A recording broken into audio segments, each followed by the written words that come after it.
So thanks for coming for my talk. I'm Aina. I'm going to present our work on efficient temporal stack safety on capability machines using directed capabilities. So capabilities is a concept that exists at multiple levels of abstraction. But all in all, they can be seen as unforgeable tokens of authority. Here, unforgeable means that a capability cannot appear out of thin air. Token means that it's a somewhat tangible token that's distinguished from other primitives. And authority means that these tokens carry with them specified amount of authority. At the lowest level of the machine, we have what are called machine capabilities, which will completely replace pointers. So these will then be the only way to access memory. So whenever you do any kind of operation on memory, such as load and store, the machine will require that the destination or source is an actual capability with the sufficient authority to access that memory address. So here the authority is represented by a tuple. So first there is RW, that stands for read-write. This is the permission. So this permission is part of a lattice of permissions, which I've here omitted. Next, the second requirement is that the address we're trying to access, so in this example it's the address A to the right of the tuple, is between the bounds of authority, B and E. And the way this is enforced is that any operations that try to access memory, so any operations on capabilities, incur dynamic checks before the actual operation can take place. So the machine will dynamically check that this address A is within the bounds of authority and that the permission is sufficient to the action you're trying to do. So for example, if one were to try to load using this capability, it would succeed because read-write permits reading. So this makes capabilities already an excellent primitive for fine-grained memory safety. So to really frame this talk, I want to present the attacker model that I'm going to assume for the rest of our work. So it's quite simple. We have some trusted known capability machine code, here depicted in the middle in the white box, which is going to link against arbitrary capability machine code, which I sometimes refer to as the untrusted code. These untrusted components can both act as the caller and potential callees. And just as an example of how we can get some fine-grained memory safety, let's say that our known code owns the capability depicted here. Think of it as a buffer from B to E. And it wants to share just a subset of that buffer to the unknown code. And then because of how capabilities work, i.e. this is the only way to access memory, the callee can only access the buffer from B plus N to E, thus ensuring the integrity of the rest of the buffer.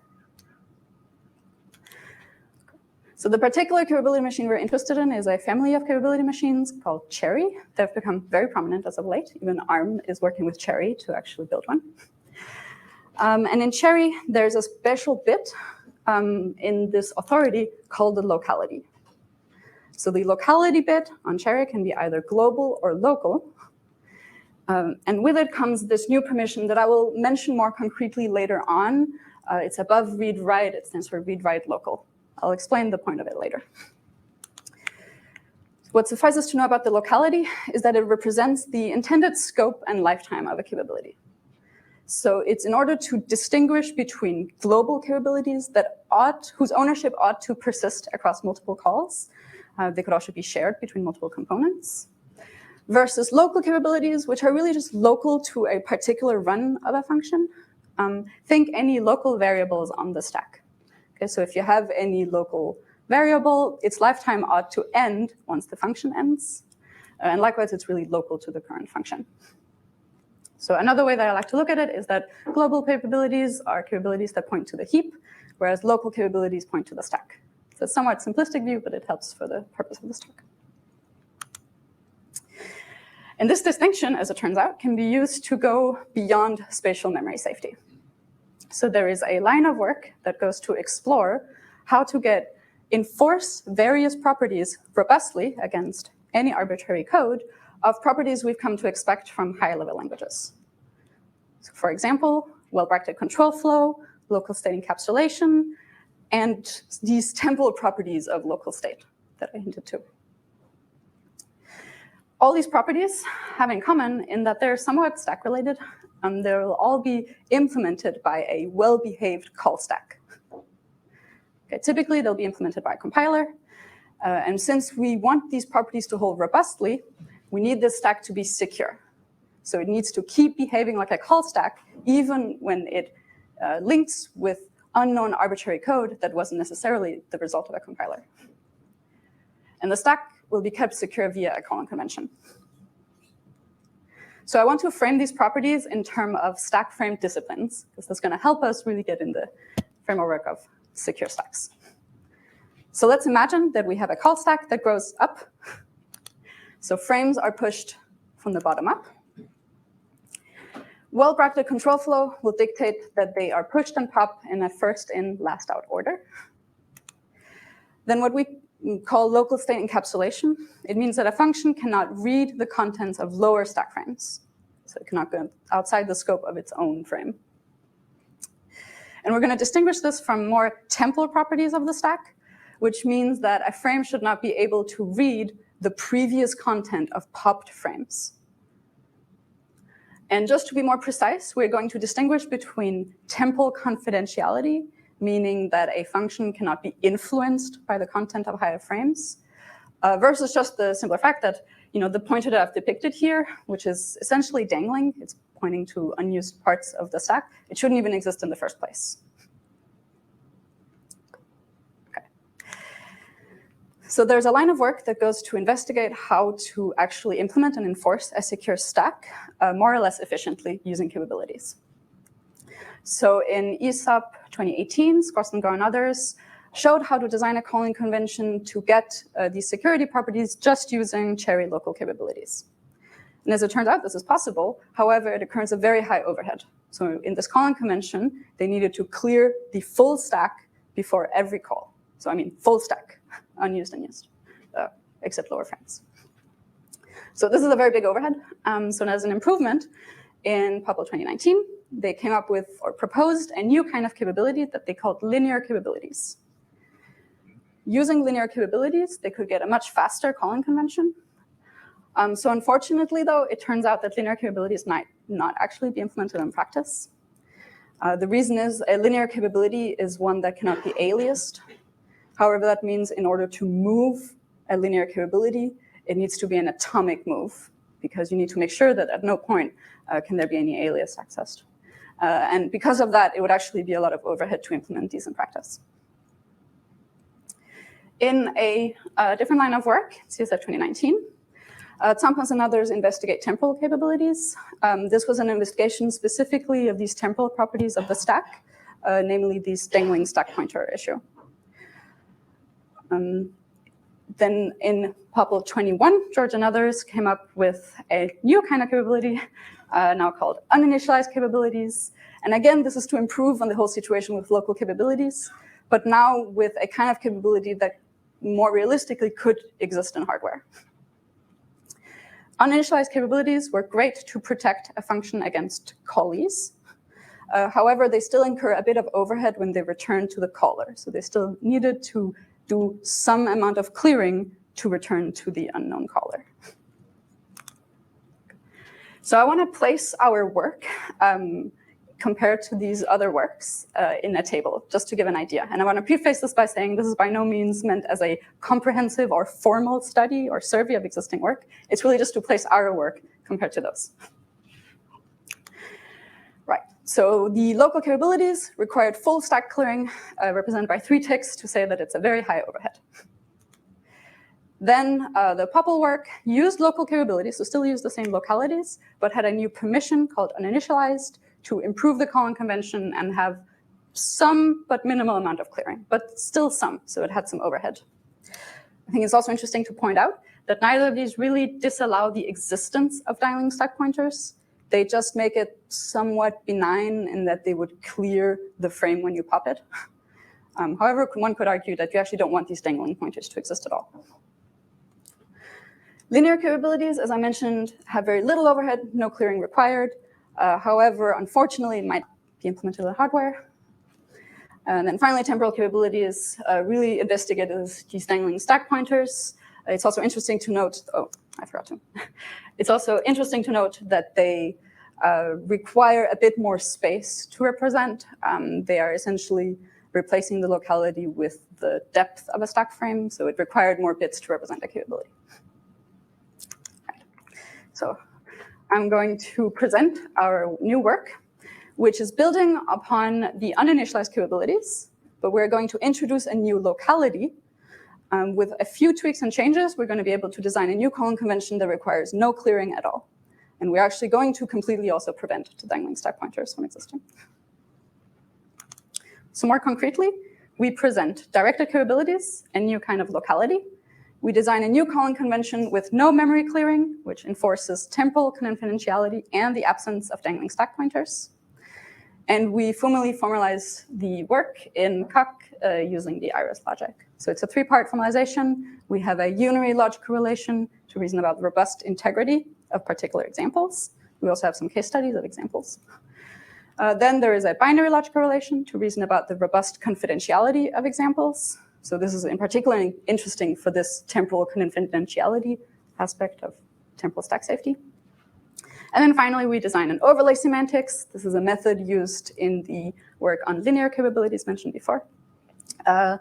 Think of the overlay semantics as an extension of the regular semantics, but with a more concrete stack, which is meant to represent the ideal behavior of a good stack. And then we show that this overlay semantics is fully abstract against the real semantics using the calling convention. So essentially showing that the calling convention enforces this proper stack behavior. Okay. So what's the key idea? Again, let's imagine a stack that grows up. And let's think a bit just in a typical calling convention, what does an activation record need to do? The activation record is the code that's run upon return.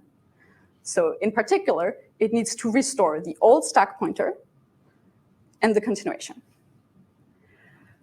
But these two details, I mean, they have more authority than what the callee should have access to, right? So the old stack pointer, it is larger. So we need to make sure that they're hidden from the context. And we're going to do this by enclosing them in a closure. It's pointed to by special capabilities for closures. Suffices to know it's a kind of capability you can only jump to and not read from. And it's used to just enclose these two and hide them from the context. So from now on, when I talk about the return capability, I just mean a capability that points to the closure around the old stack pointer, the continuation, and the activation record. And we want to know that regardless of the context, regardless of now the caller giving us a return pointer, this return capability will enclose an older stack pointer. We want to make sure that the stack pointer that the caller restores indeed is an older stack.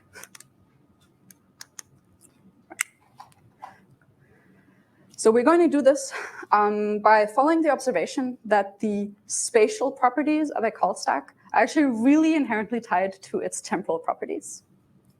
So think that we have two addresses, they belong to different frames. If one address is higher than the other, because of the way the stack grows, the higher address will be part of a younger frame. And we want to make sure that older frames cannot point to younger frames. That's the rule. So we're going to leverage on-stack addresses as the implicit lifetime information of our capabilities. And the higher the address, the younger the frame. So in a picture, if we try to store a directed capability on the stack, it should not be allowed to point up, because that would be a younger frame. It can only point down, older frame. So let me make this a bit more concrete with the actual semantics of this. So I want to present the operational semantics of a store instruction. And I'm going to go through multiple iterations so we get a good idea of how it would work. First, here's just a store operation on a cherry capability machine. So the store operation will require that the destination is indeed a capability. And to keep it simple, in this example, the source word that we're trying to store is just an integer. So in this case, the machine will dynamically need to check that the address A is between B and E, and that the permission is at least read-write, because we're trying to store. This being the case, Z will then be stored to address A. Next iteration. I'm now going back to this permission that I kind of mentioned earlier. Okay. So let's say now that the source is a local capability.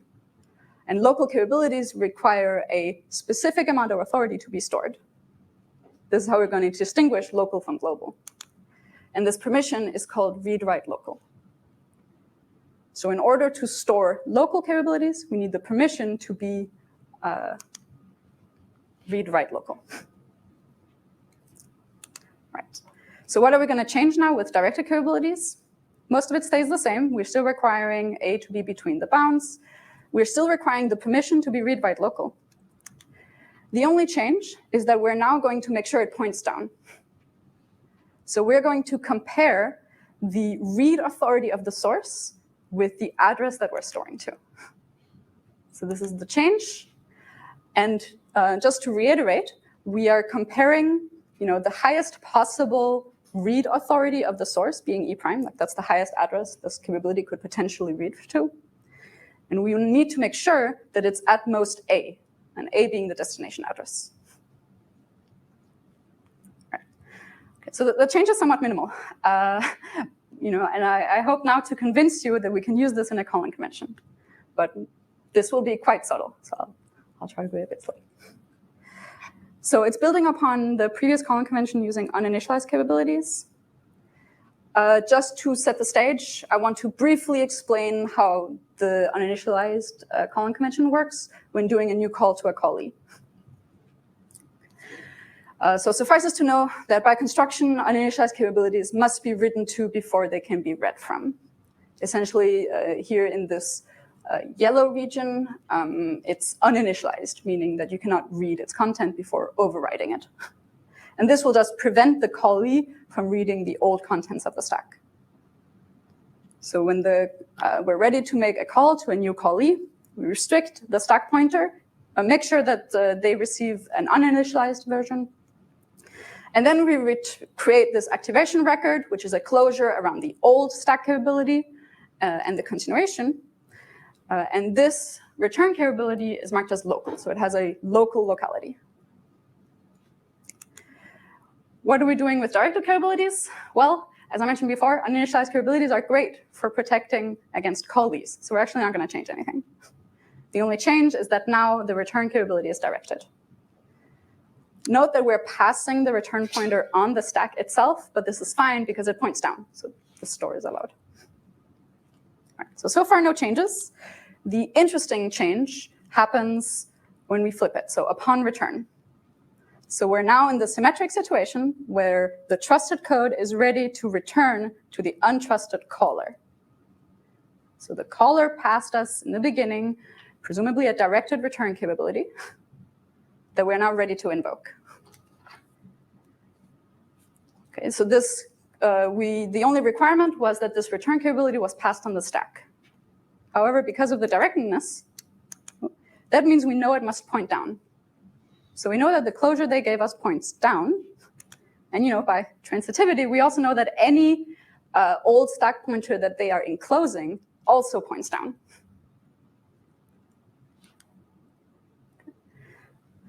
So that means no clearing is required. Right? They will not be able to read the contents of the popped frame, and we do not need to clear it.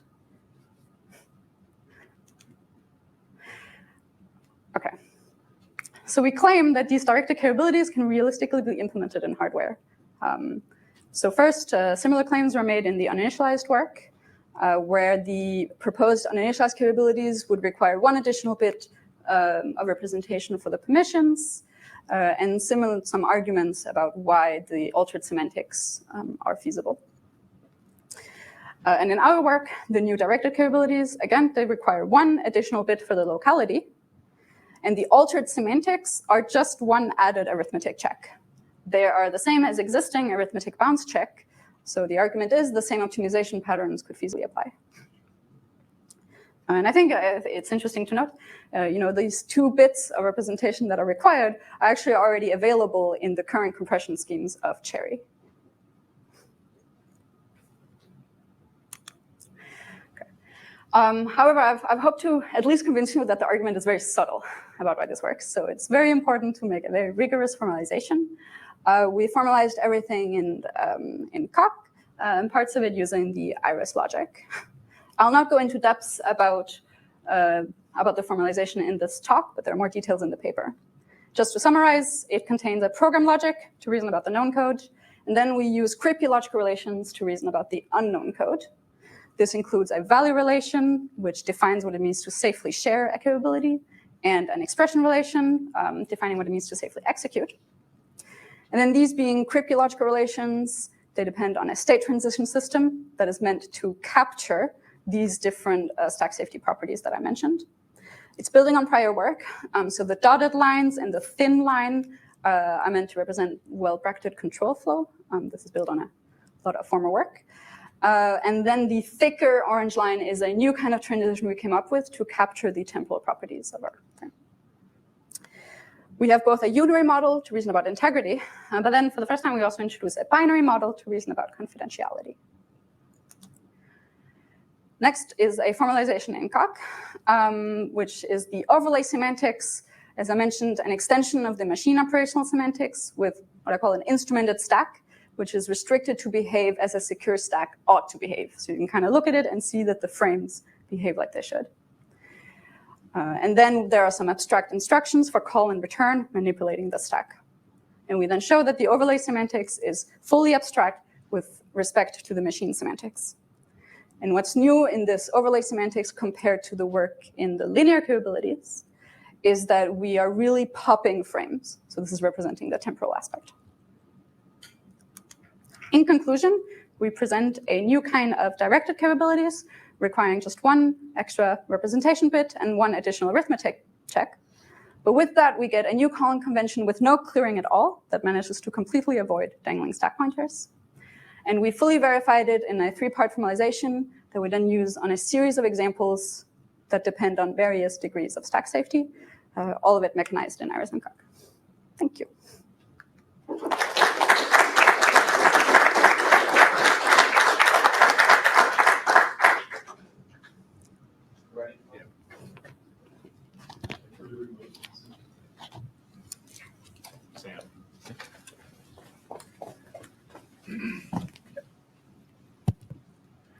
Thanks, that's a very nice idea. I'm slightly concerned about situations where you don't have a single contiguous stack. So, for instance, in the next version of OCaml, they have segmented stacks in order to support various forms of concurrency.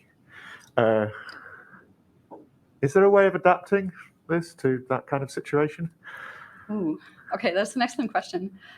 Indeed, I think a downside of directed capabilities, and also to some extent uninitialized, is that they assume a certain stack layout, which is a bit hard to get around. I haven't thought about different stack layouts, but maybe. I mean, if there are certain, they don't necessarily need to be contiguous for it to work. It could be fragmented, but it does need to follow a specific order. I see. So, yeah. Right, they could be discontiguous as long as you ensure that exactly. There's always this ordering. Exactly, okay. Yeah. Interesting.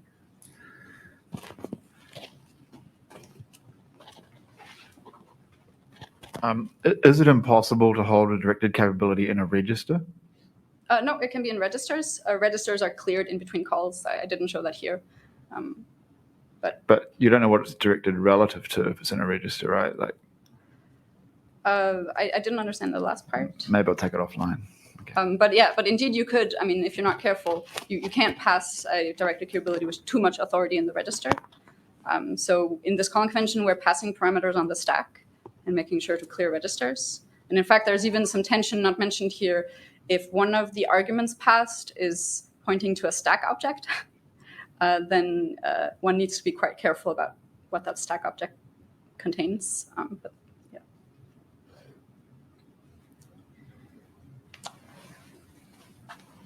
So I'm curious about the rule for writing this directed capability to memory. So you mentioned that you're comparing the read authority of the capability being written. Yes. Is that because the rule is slightly different for uninitialized capabilities? Yes. Right. Okay. That's exactly it. Yeah. So for uninitialized capabilities, the read authority is not the topmost address; it's in the middle. And nicely spotted.